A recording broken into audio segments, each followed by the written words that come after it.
Sejam muito bem-vindos e bem-vindas, caros, caras e cares ouvintes do podcast ABTCP Revista Papel em Minutos, o programa que resume os principais conteúdos das edições mensais da revista O Papel impressa e traz destaques de colunas e colunistas sobre diversos temas relativos à carreira e gestão empresarial, além de artigos técnicos. Eu sou Patrícia Capo, editora de publicações da ABTCP, e estou aqui com a Thaís Santi, minha editora assistente, para conversar com vocês.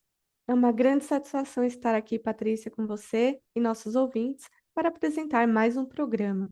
E já começaremos, como tradição deste primeiro bloco, a trazer os temas da nossa reportagem de capa e entrevista do mês de novembro de 2025 da revista O Papel. Em mais uma edição especial da nossa publicação, Thaís, neste mês não trazemos apenas uma reportagem de capa relevante ao setor de árvores cultivadas, mas um caderno especial completo sobre os principais acontecimentos do ABTCP 2025, 57º Congresso Internacional de Celulose e Papel, promovido pela ABTCP, Associação Brasileira Técnica de Celulose e Papel, entre os dias 14 e 16 de outubro, em São Paulo, no novo Hotel Center Norte. Um evento que trouxe como tema central pessoas e biocombustíveis, construindo o futuro sustentável da indústria de base florestal com energias renováveis, reuniu stakeholders do setor de base florestal e ofereceu uma programação ampla e atual sobre os desdobramentos que devem direcionar a atuação deste segmento nos próximos anos.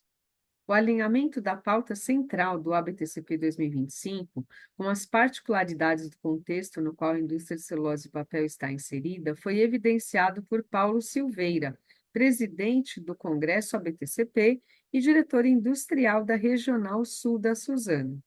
Tivemos a participação de quase 1.000 pessoas nesses 3 dias, mas tão importante quanto o número dessas pessoas foi a dinâmica que nós percebemos durante esses 3 dias. Desde a sessão de abertura, onde nós tratamos do tema pessoas e biocombustíveis, depois nas plenárias e também no Fórum de Gente de Gestão, e obtendo o feedback das pessoas nos corredores de o quanto que esses temas foram apropriados e oportunos em relação ao momento que o setor vive. Então nós tivemos 13 sessões, podemos circular por todas elas e ver o quanto que esses espaços estavam com pessoas, com técnicos participando, as salas cheias, e o quanto que tinha de gente nova, o que demonstra a capacidade da associação de atrair as pessoas para o nosso congresso. Quem também comentou sobre outros destaques e momentos importantes do evento foi Viviane Nunes, Head de Educação da BTCP. Além do congresso, nós tivemos alguns eventos complementares, né? O encontro de estudantes, fórum de mulheres e também Arena Inovação. Vou dar um destaque aqui para o encontro de estudantes. Nós tivemos aqui várias universidades do Brasil todo reunido com seus estudantes e também tivemos a presença de algumas empresas para apresentar programas de estágios e trainees. Agradecemos muito Paulo Silveira e a Viviane Nunes pelas participações em nosso programa e convidamos os ouvintes à leitura da edição completa da revista O Papel de novembro de 2025 em opapeldigital.org.br ou pelo portal newspulpaper.com ou ainda aguardem a chegada das suas revistas impressas.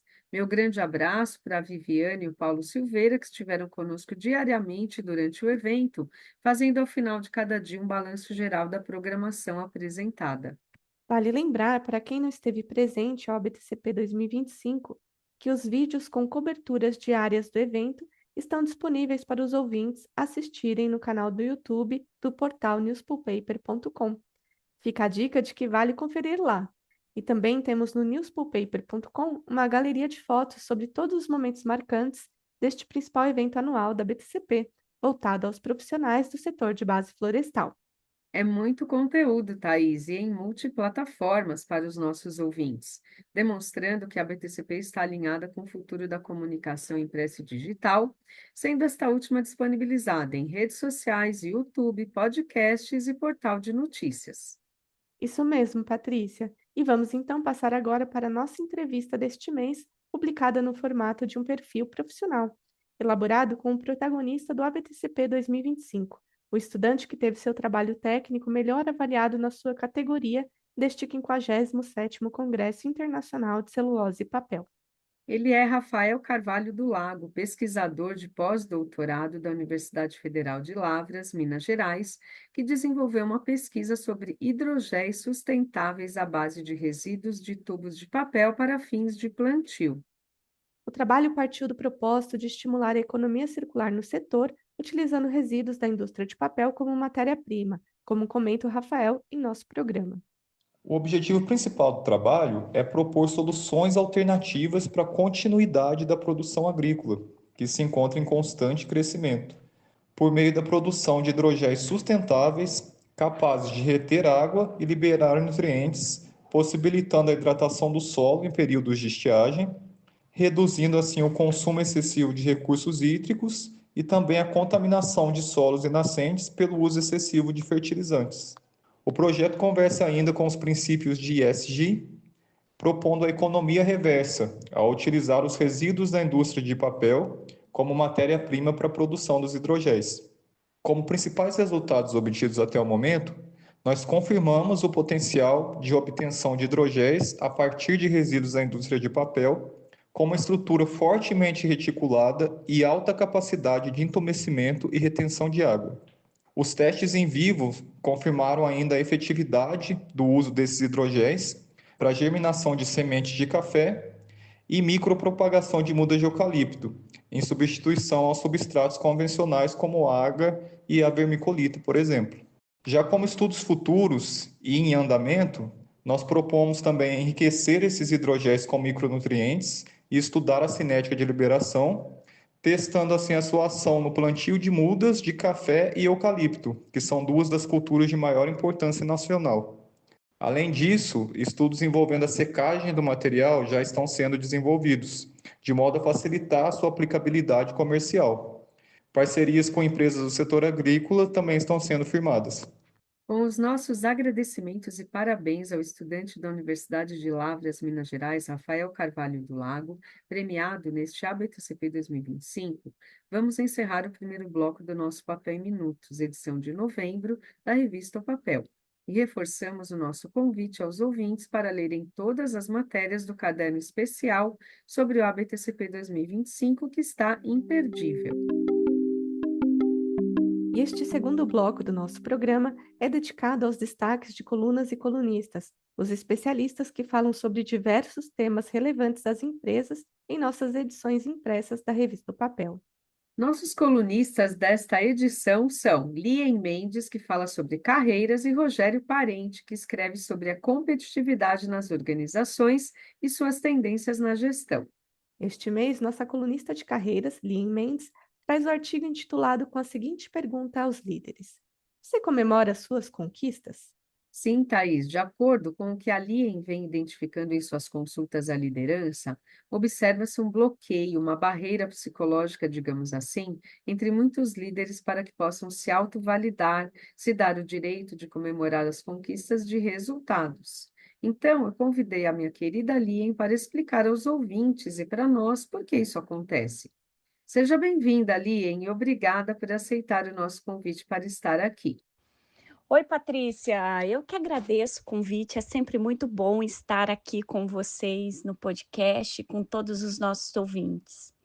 Por que eu escolhi esse tema? Porque eu vejo isso acontecer cotidianamente no mundo corporativo. E isso acontece porque, no fundo, a liderança ela vive em um estado de urgência permanente, Patrícia. Muitos líderes chegam onde estão justamente por serem exigentes, serem orientados à entrega, e por carregarem muitas vezes uma cobrança que é descomunal. Esse padrão, quando ele vira um modo de operação, ele faz com que essa liderança enxergue apenas o que ainda falta e não o que já foi construído. E a própria neurociência explica muito bem esse fenômeno, porque quando o cérebro permanece por longos períodos em um modo de alerta, nós acabamos ativando excessivamente o nosso sistema de ameaça. E isso faz com que a mente ela priorize os riscos, as pendências, os problemas, deixando as conquistas de fora desse campo de visão. Sabe, o famoso efeito do viés da negatividade? Pois é, biologicamente nós registramos mais o que está errado do que o que está certo. Vale salientar também que, além disso, tem um aspecto cultural, porque muitos líderes evitam comemorar porque não querem parecer arrogantes, presunçosos ou até mesmo desconectados da sua equipe. Outros ainda acabam achando que celebrar é uma perda de tempo, né, em ambientes que são muito intensos, muito rápidos, que os resultados eles devem vir em uma alta velocidade. Então eu nem celebro o que eu acabei de conquistar, eu já estou pensando na próxima conquista. E fora isso, também tem uma questão que é um fator emocional, porque muitos não se sentem merecedores da pausa. Então, sabe aquela sensação de que eu não posso parar ou eu não fiz ainda o suficiente? Pois é, muitas vezes ela é mais comum do que parece. Vale salientar que comemorar não é falta de gratidão, é um sintoma de um sistema de liderança que está hiperativado, pressionado e muitas vezes emocionalmente desidratado, porque é na comemoração que a gente consegue hidratar esse sistema, né? A gente consegue resgatar a energia necessária, gerar neurotransmissores que nos possam e nos façam sentir bem e voltar para esse estado presente. Muito interessante, Lien, você trazer este assunto aqui em nosso programa, pois tenho certeza de que muitos líderes estão se identificando com o que você explicou, e estão se perguntando, mas como eu poderei mudar esse comportamento negativo que eu pratico sobre mim? Lien, como é possível encontrar este caminho para a mudança? Eu te pergunto. Bem, o que eu recomendo para os líderes ainda que não conseguiram ou não conseguem comemorar suas conquistas? Eu gosto de trabalhar em 3 caminhos práticos e muito simples, sabe? Primeiro é deixar o seu progresso visível. Então, a gente costuma cotidianamente fazer tanta coisa que quando a gente não anota isso ou a gente não lista isso semanalmente, esses avanços, eles costumam passar por despercebidos. Então, a primeira coisa que eu indico é: torne o seu progresso visível. Tenha o hábito de listar semanalmente seus avanços, de estabelecer metas, objetivos, porque quando você vê sua evolução, o seu cérebro ele vai liberando dopamina, e isso vai reforçando a sua motivação, a sua clareza, a sua resiliência quando for necessário utilizá-la. Um segundo caminho muito prático é diferenciar o que é urgência real do que é urgência autoimposta. O que é isso? Então, imagina, no calor, no cotidiano, grande parte da pressão que a gente sente não vem do mercado, do board, da equipe ou de stakeholders. Ela vem de nós mesmos. Muitas vezes, o líder, ele se autoimpõe essa pressão. E quando ele aprende a revisar essas expectativas, a ajustar esses padrões e questionar o que realmente exige ação imediata, ele acaba criando um espaço mental para respirar. E só quem respira, quem sai do piloto automático, é que consegue se reconhecer, né? Então, diferenciar essa urgência que é real do que aquilo que você mesmo se impõe é extremamente importante para você celebrar o seu progresso. E criar rituais de celebração, né? Celebrar não precisa ser fazer uma festa. Pode ser uma caminhada após uma entrega importante, pode ser uma carta anual para si mesmo, pode ser um diário onde você vai escrevendo suas vitórias. Eu tenho uma prática comigo que eu gosto muito, Paty, que é um pote que eu mantenho na minha mesa de trabalho, e a cada vitória, cada passo que eu quero comemorar, eu escrevo pelo que eu sou grata. Quando eu estou com minha energia baixa, a primeira coisa que eu faço é abrir esse potinho, tirar alguns papéis e observar quantas coisas eu realizei, né? Então, o ritual, ele pode ser criado à medida do que faz sentido para ti.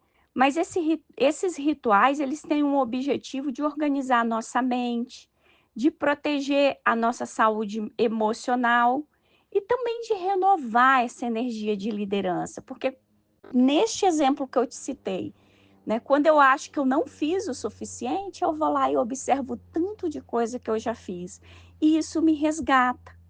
Então, lembre-se, a mudança ela começa pequena. Talvez uma pausa de 2 minutos para você respirar profundamente e pensar no seu dia, na sua semana. Um reconhecimento sincero para você. Ou até mesmo um, poxa, eu fiz bem, sabe? Então, quando o líder, ele aprende a se reconhecer, ele se fortalece. E essa é a proposta. Agradecemos a participação da nossa colunista de carreiras e oportunidades, Lien Mendes, neste O Papel em Minutos. E vamos tratar agora do tema da coluna assinada pelo Rogério Parente, que é a competitividade em foco. Esta coluna aborda assuntos relativos à gestão empresarial e, especialmente neste mês de novembro de 2025, o Rogério intitula o seu artigo na edição impressa como Indicadores da Vaidade, a armadilha dos gestores que acreditam estar no comando. Perante esta provocação trazida para os líderes empresariais no artigo do Rogério, eu o convidei para falar sobre este paradigma de que quanto mais indicadores, mais controle eu tenho sobre a organização. Olá, Patrícia. Obrigado por me convidar aqui no podcast do O Papel. Aproveito para cumprimentar também os nossos ouvintes aí. E respondendo a sua pergunta, então, quando a gente fala de indicadores da vaidade, estamos falando de um fenômeno muito comum e que muita gente nem percebe. É aquele conjunto de métricas que a empresa coloca no dashboard só para ficar bonito, para dar a sensação de que está tudo sob o controle.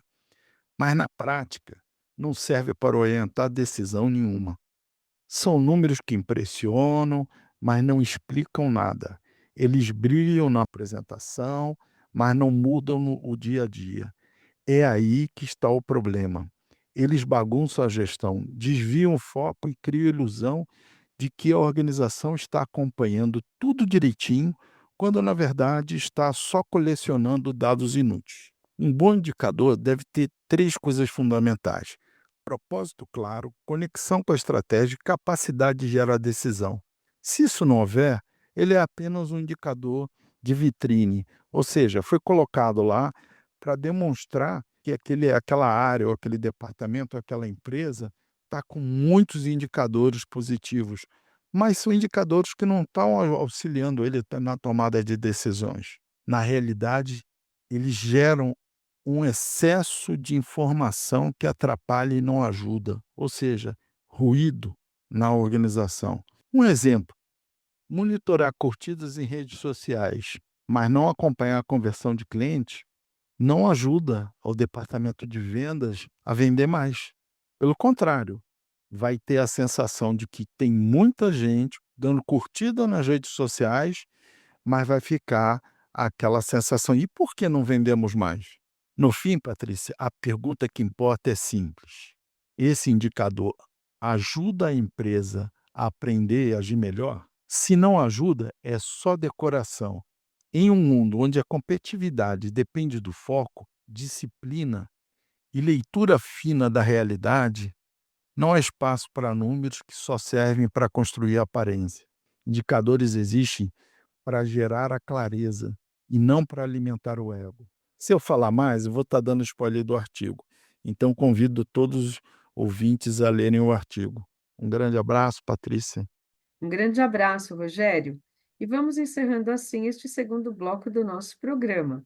Agradecendo os nossos colunistas pelas participações, agradecendo especialmente o Rogério por esta verdadeira lição prática trazida aqui em nosso podcast aos ouvintes.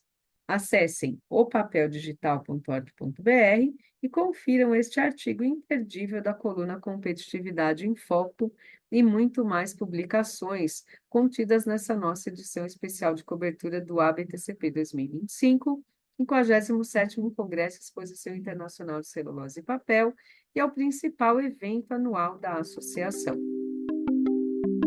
Neste terceiro e último bloco, trazemos para vocês, ouvintes, as principais notícias do portal newspulpaper.com e da coluna Radar, além do agradecimento aos anunciantes e o anúncio da chamada de capa para a próxima edição da revista O Papel, dezembro de 2025. Isso mesmo, Thaís, e o ano está chegando ao fim, né? Mas voltando aqui para a nossa edição de novembro, vamos começar os destaques pelo portal Newspool Paper. Realizamos remotamente a cobertura da COP30, Conferência das Partes das Nações Unidas sobre Mudança do Clima, realizada em Belém, no Pará, no Brasil, entre os dias 14 e 21 de novembro. E conversamos com representantes da IBA e executivos das empresas que estiveram presentes. É isso mesmo, Patrícia. No portal, publicamos matérias sobre a conferência que foi marcada por debates sobre financiamento climático, mercados de carbono e restauração florestal em larga escala. Destacam-se iniciativas para impulsionar a bioeconomia, o extrativismo e a nova economia florestal no Brasil, além do foco em rastreabilidade, inovação sustentável e validação técnica de projetos de carbono. Portanto, acessem agora mesmo o portal newspoolpaper.com e confiram. E vamos passar então seguindo com a coluna Radar, que destacamos, entre outras notícias, o lançamento do livro Essas Mulheres Sustentáveis, que foi realizado durante a COP30, reunindo 45 autoras em torno da economia de baixo carbono. Falamos também sobre a parceria da Cenibra com a Bional para produzir biocarbono a partir de eucalipto certificado e sobre o financiamento de 250 milhões de reais aprovado pelo BNDES para Suzano restaurar áreas degradadas em 3 biomas. Também chama a atenção a comprovação da compostagem da embalagem Biona da Melhoramentos em 75 dias apenas, e a instalação do Data Park M1 pela Voit Paper na Oge Papéis, reforçando a digitalização industrial no setor. Excelente, Thaís. E vamos agora para um espaço especial, o momento de falar sobre os anunciantes de novembro da revista O Papel. Nesta edição, fazem parte das páginas da revista impressa as seguintes empresas: Adami, Belmer, BHS Corrugated South America, Cadent South America, PSV Serviços e Soluções Automatizadas, a Schweitzer Maldit do Brasil, a SWM, a Suzano, Tequali e Voit Paper. Então, agradecemos a todas essas empresas por estarem nos apoiando na circulação da revista impressa. E vamos então à chamada agora para a edição de dezembro, que será a nossa última edição do ano de 2025. Exato, e essa edição ela vai ser dedicada à celebração dos 65 anos de atuação da Valmet no Brasil. A empresa tem uma trajetória marcada por transformação e passou de fornecedora de componentes e soluções pontuais a uma parceira estratégica completa. Teremos ainda uma matéria especial com mais detalhes da COP30 e a participação do setor florestal nessa conferência. Aguardem! Chegamos então ao final de mais um programa. Agradecemos a todos, todas e todas pela audiência no nosso podcast Papel em Minutos e deixamos o nosso convite a vocês para uma excelente leitura da revista especial de novembro e do portal newspoolpaper.com. Um grande abraço e até o próximo programa.